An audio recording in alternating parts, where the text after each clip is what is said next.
On today's plate of history beans, I want to talk some about writing and good guys and bad guys in the contemporary Old West. In Hunting Charm, I try to write protagonists that have good qualities but aren't perfect. Likewise, the antagonists in my stories aren't necessarily evil so much as misguided in their ways. The truth is, for modern audiences, the simplistic characters found in Western movies and serialized television from the 1930s, 40s, 50s, and even the 1960s don't pass the smell test any longer. You can't have a hired killer that's simply evil. Modern audiences expect some explanation why the man is bad, even if it's as simple as a drinking problem. Hired killers and crazed bad guys are common tropes in Old West entertainment. One of the things that makes Old Westerns a little lame, though, is the fact that the creators of those old movies and stories are often too direct in their designation of who is good and who is bad. Nowadays, we like our characters more dimensional, more human. Take, for example, Clint Eastwood's character, William Money, in the movie UnForgiven. William Money has a complicated past. As a young man, he drank too much. Eastwood brilliantly leaves it up to the viewer to imagine Money as a young man. One has the impression that as a youth, William Money must have been something of a bad guy. He was unpredictable, especially when he had been drinking, and so the type of man who might gun someone down in cold blood. In UnForgiven, we learn slowly about Money's dark past. We see he is a man with regrets. We also see men who knew Money during those days. They know those stories, but saw something good in the man, despite his brutal and terrifying behavior. We don't ever learn much about the specifics in William Money's past because the movie begins with Money as an older man. He has long ago given up his gun and the booze and owns a humble hog farm and has a wife and children. He's called for one last job when his old friend tells him about a bad man who mutilated a whore.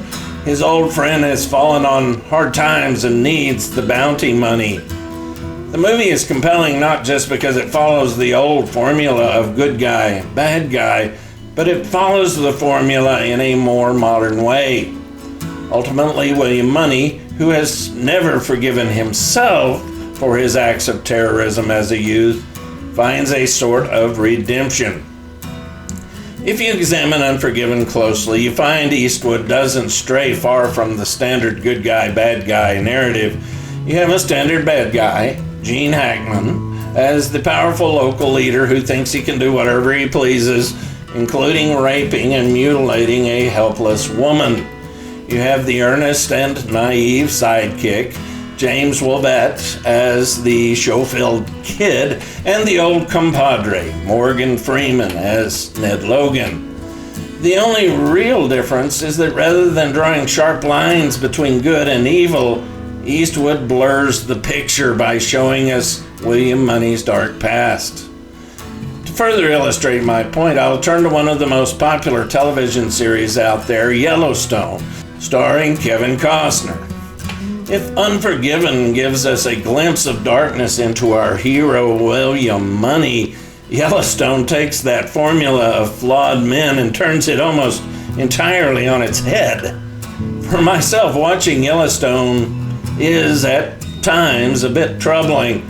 On the one hand, you have a family that regularly climb in their pickups and murder someone in cold blood if that person threatens their sovereignty over a vast section of land located in Montana. Then conversely, the same group of people are often portrayed as individuals with high moral standards, heroes who are defending something uniquely American, the right of a man to live wild and free and rule over his private domain. To be honest, it's almost like the show's creators at times seem to be asking the question, How horrible, selfish, and violent can we make these people and still find ways to convince our audience they are the good guys? I have to admit I enjoy watching Yellowstone. I also understand the show's appeal. Part of the spirit of the Old West is the notion that a vast frontier exists, where a man can build his home, live on his own, and any action, no matter how violent or selfish, is justified. Unfortunately, until space travel becomes more of a reality, if it ever happens, is it reasonable to call the Dutton family in Yellowstone the good guys? Maybe so.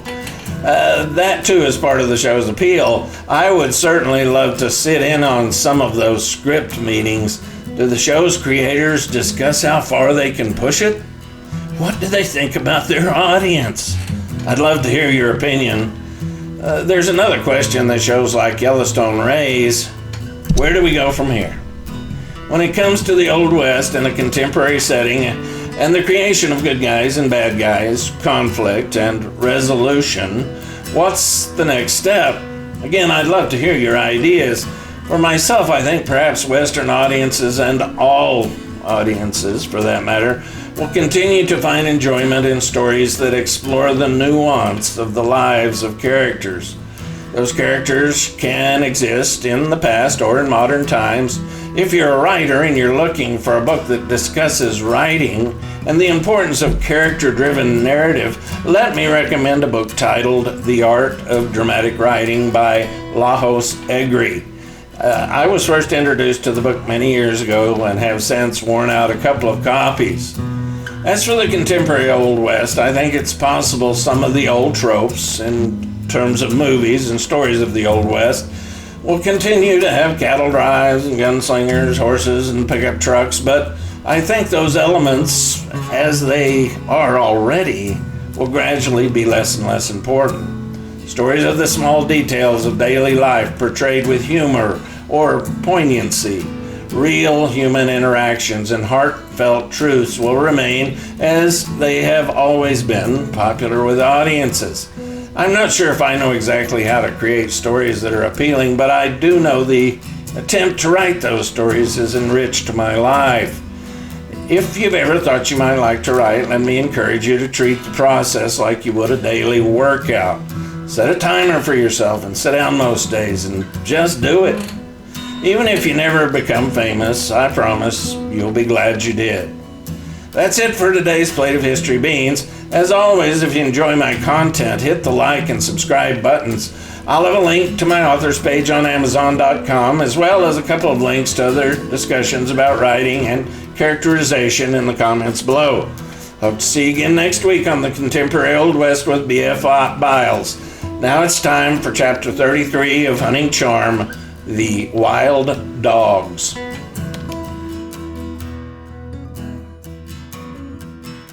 Chapter 33, The Wild Dogs. We have company, Brant said. What's that, Hunter? With Cecil Johnson in custody, Matt had been feeling more relaxed. You've been looking around like a mama prairie dog sitting by a hole. Did you finally spot that coyote? About 3 miles back. Brant pointed in a northerly direction. Looks to be a whole pack of them, all men. No wagons. This here's either a group of outlaws or worse. What's worse than outlaws, Hunter? Brent hadn't mentioned the dream of Isate pointing toward burning teepees and the trail of broken Quahada people. We need to avoid these men if we can, Brant said. Let's get this string of mules into the brush. I have a bad feeling. Matt pulled a pair of binoculars from his pack and looked in the direction Brant pointed. Theo Tarwater, he said. What's that? That's Theo Tarwater, riding out front. Those men are here to hang me. Cecil glanced nervously over his shoulder. Yes, they are, Brant said. Cecil cajoled the line of animals off the trail into a deeply wooded ravine. As soon as they had secured the herd, they scrambled up a small hillside and settled beneath a stand of oak brush to scan the trail behind. Their pursuers, who had been riding at a slow walk, now rode at a hard gallop. "We've been spotted." Brant motioned for the others to follow back down the hillside to their mounts. They paused to gather weapons, ammo, and all the food and water they could carry. Then they maneuvered further down the brushy ravine until they came upon a rock shelf in the bend of a dry riverbed. The steep-sided outcropping, about 10 feet high, stood in a clearing with 30 feet of open ground on 3 sides. The embankment behind the outcropping rose another 20 feet to a rocky bluff, making the spot naturally defensible. Without speaking, Brant began scaling the sandstone cliffside, motioning for the others to follow.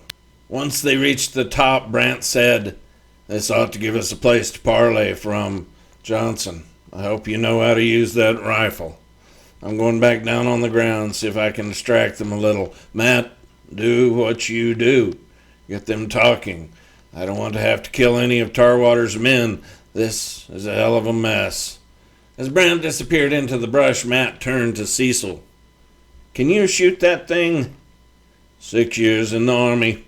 Cecil shoved cartridge after cartridge into the tube beneath the barrel of his Henry repeater. "If Hunter doesn't get back here with the horses before these men get here, we may be in for a fight." "Yes, sir." "You think you could shoot a man?" "Yes, sir." 10 minutes passed before Matt realized they weren't alone.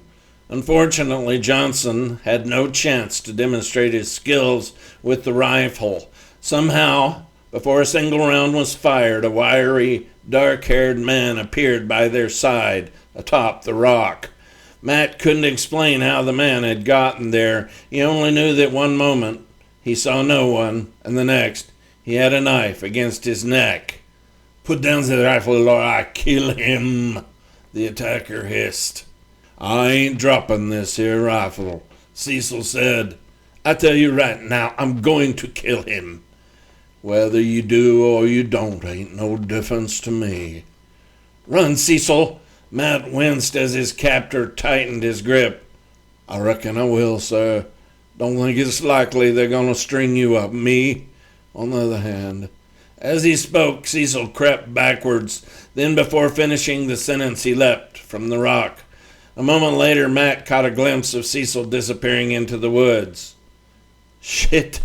Matt's captor cursed, shouting to the others. "He's running to the north! Get after him!"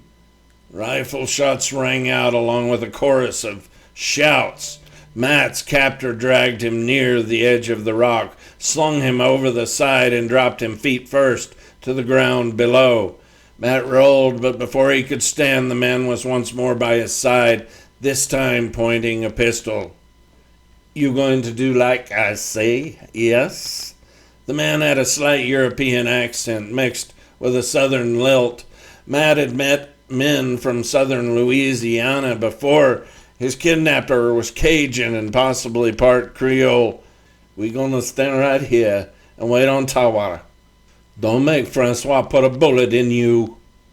"Yes, I think we should," Matt said. "I need to speak with Mr. Tarwater about this entire situation." "Don't you get no ideas about running. Francois gonna skin you as quick as a gator if you do. You hear me, boy?" "There's no need to worry. I have no desire or need to run. I do think you should tell your men that Cecil Johnson isn't guilty of kidnapping. You might also mention that Mr. Tarwater's daughter is probably alive and living in Fort Worth, which is where we're headed. Tell him your own self." Matt finally had a clear look at his captor. Dark hair, pale green eyes, narrow lips and jaw. "Your name is Francois?" Matt asked. "You're listening, that's good. Yes, Francois Martin." Matt, who regularly exchanged letters with several lawmen around the Midwest, knew the name. "You served in the rebel army during the war with General Beauregard?" "Have we met?"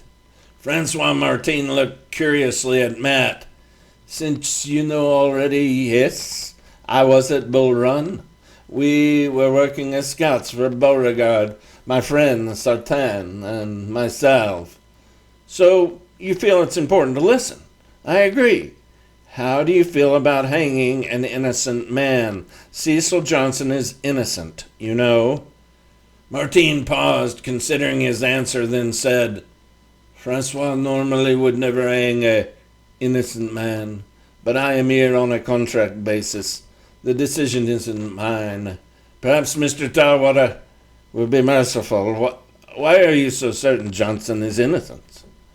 Cecil didn't kidnap Mr. Tarwater's daughter. The gal hid off in one of Johnson's wagons.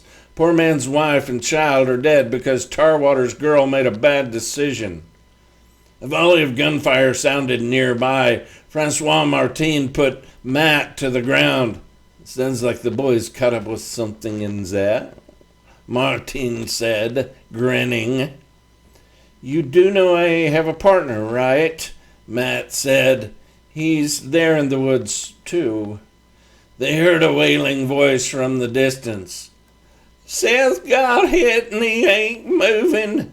They shot Seth, boys. Had Brad already killed one of Tarwater's men? If yes, it complicated matters. Matt felt he needed to stop things before they went too far. He shouted, My partner is out there. You may have heard of him. Hunter Brantley. He killed 8 dog soldiers at one time in Colorado. I would suggest you all ride in here so we can discuss this. A long moment of silence passed, then a second voice could be heard in the distance. You talking about that feller that's been written up in them dime store books? Feller saved them youngins among with the fast-talking partner of his? I'm the fast-talking partner, Matt yelled. And yes, one and the same. Now, you boys come on in here and let's talk. The man you're following is in our custody, so you need not worry about his escape. Let's end this before someone else is hurt or killed. Francois Martin looked at Matt but made no move to stop him. Come on in and let's settle this. We're all on the same trail here. Ain't no reason for more gunplay. 2 riders emerged from the trees. The first, Theo Tarwater, sat astride a tall Arabian. On spotting Matt, he quickly dismounted. The stockyard owner, angry, approached Matt. Why did you attempt to elude us? Tarwater hissed, eyes boring into Matt. I paid you and that gunslinger friend of yours $200 and promised $500 more when you brought Johnson in. Why the hell were you running from us, and why are you traveling south? Matt looked closely at Tarwater. He could see something about the man had changed since their initial meeting. Cecil Johnson didn't kill your daughter, Mr. Tarwater, and he didn't kidnap her either. Members of Sergeant Johnson's family, his wife, and his youngest, have died because of your daughter's decision to stow away on his wagon. You expect me to believe my daughter would leave voluntarily with a colored boy? How stupid do you think I am? She left town stowed away in the back of Johnson's wagon. He had no idea she was even there. When he discovered her, 4 days from Abilene, he tried to send her back, but she threatened to say she had been raped. You're a liar! Tarwater's face twisted in rage. The man raped my girl, and I intend to hang him. It doesn't matter one bit if she's in Fort Worth alive. I won't have it. That's why we ran, Mr. Tarwater. We thought you might be planning to lynch Cecil Johnson. We feel that isn't right. We being my partner, Hunter Brantley, and myself. You're going to take the word of a colored boy over the word of my daughter? Tarwater stepped forward and grabbed Matt by the front of his shirt, shoving him hard up against the rocky outcropping. I should kill you right now. I haven't heard your daughter's story on this, Theo, and neither have you. Matt struggled to maintain a reasonable tone. Now, You could kill me, but I believe it would be best if we resolve this matter in a more lawful way. A woman and a small child are already dead, and from the sound of it, one of your men is injured or dead. I would not count on reaching your destination safely if you choose to kill me or Cecil Johnson. I assure you, Hunter can kill all of you, and I don't see him here. Do you? Now I suggest you get a hold of yourself. The proper thing, the lawful thing, is to go to Fort Worth and talk with your daughter. Wouldn't you agree? Tarwater glanced around nervously, then glared at Matt for a long moment. Then, oddly, the stockyard owner's expression shifted. Matt, surprised, realized that Theo was on the verge of tears. No, I haven't spoken to her. I have an idea Doreen is in Fort Worth. She was always headstrong. I raised her to be proud. Pride ain't necessarily a bad thing, Matt said. A trio of Tarwater's men appeared at the edge of the clearing.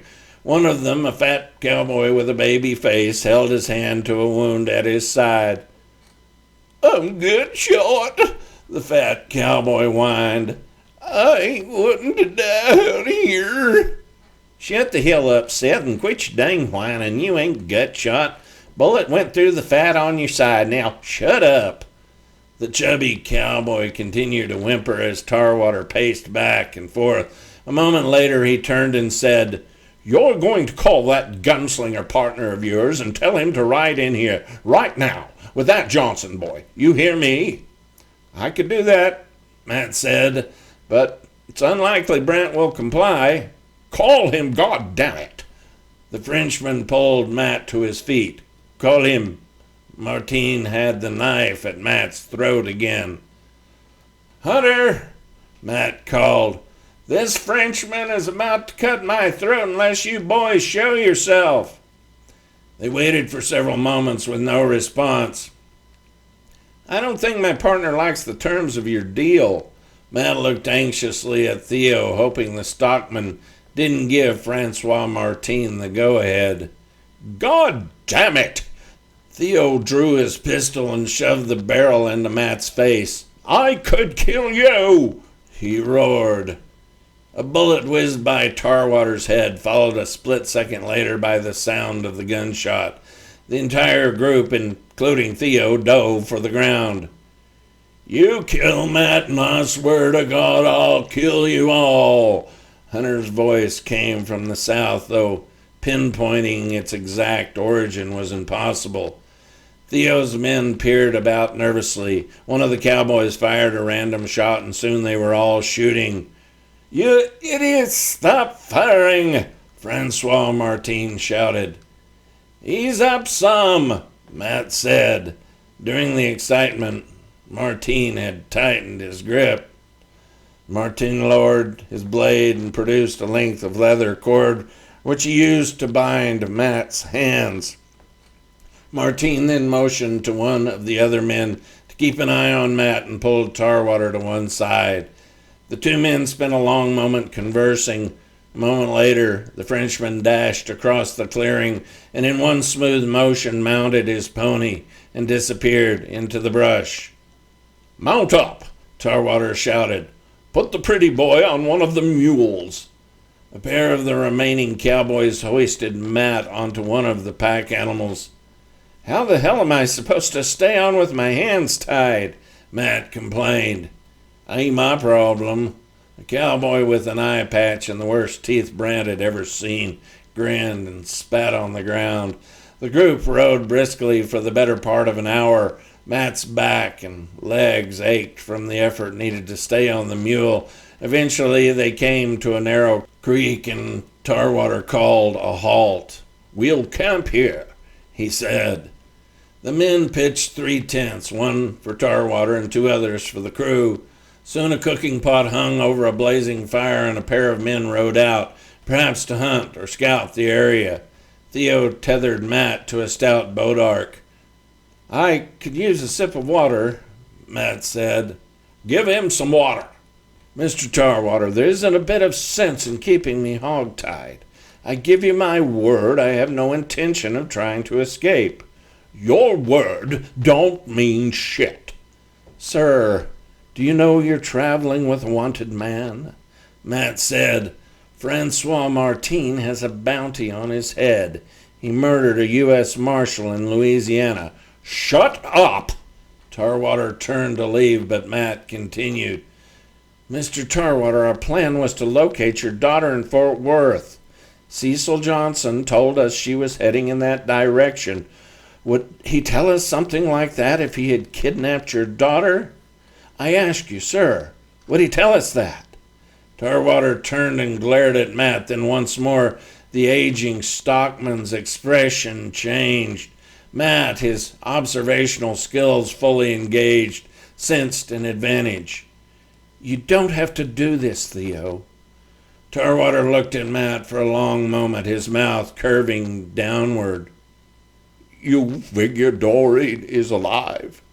he asked. "It's hard to be sure. I think it's likely. I am certain of one thing. Johnson didn't kill or kidnap your daughter." I want that man to stand trial." "I get that. But do you want to kill an innocent man? Your daughter stowed away in Johnson's wagon. I'm sure of it. Now I'm willing to hear what Doreen has to say, but Johnson's wife and child are dead. I believe Bucky Baylor killed them, which, sir, makes you complicit. Now you're harboring a fugitive who murdered a federal agent. Mr. Tarwater, when I met you 6 weeks back, I didn't think you were this sort of man. I still don't." "What kind of man is that?" Tarwater said. "I hired you to bring Johnson back to Abilene. Why should I trust you?" "Because we're trying to do what's right. You don't lynch a man because of the color of his skin. Here's a deal for you, so you can feel secure I'm playing square. I'll stay with you and we ride into Fort Worth. If Doreen's there, we'll hear what she has to say and then decide. That's all I'm asking." Tarwater paused, the evening sun silhouetting his stout body in the waning daylight. Theo looked at Matt, his haunted eyes barely visible beneath his felt hat. "And what if Doreen isn't in Fort Worth?" "Then we go back to Abilene where Johnson can be tried. Are you seriously going to lynch a man you aren't sure killed your daughter?" Tarwater paused, then said, "If Doreen isn't in Fort Worth, we can decide then what to do with Johnson." "That's the deal." Tarwater's lips tightened. When he spoke, the hint of anger had returned. "We'll talk to Doreen, but if she says Johnson kidnapped her, I'm hanging him, and you as well. Got it? Meanwhile, we'll see how the famous Hunter Brantley does with my man." As Theo walked away, Matt thought about Francois Martin. He didn't know much about the man, other than stories about how the New Orleanian worked as an assassin. If the stories were true, Martin had done jobs for men in places as far-flung as Cuba, Mexico, New York, and even Europe. Martin had also killed a respected federal marshal in Baton Rouge. Most men would have been tracked down and hung for the crime. Martin, however, thanks to the arcane Louisiana parish laws, lived openly at a large plantation protected within the boundaries of the sovereign Lafayette Parish.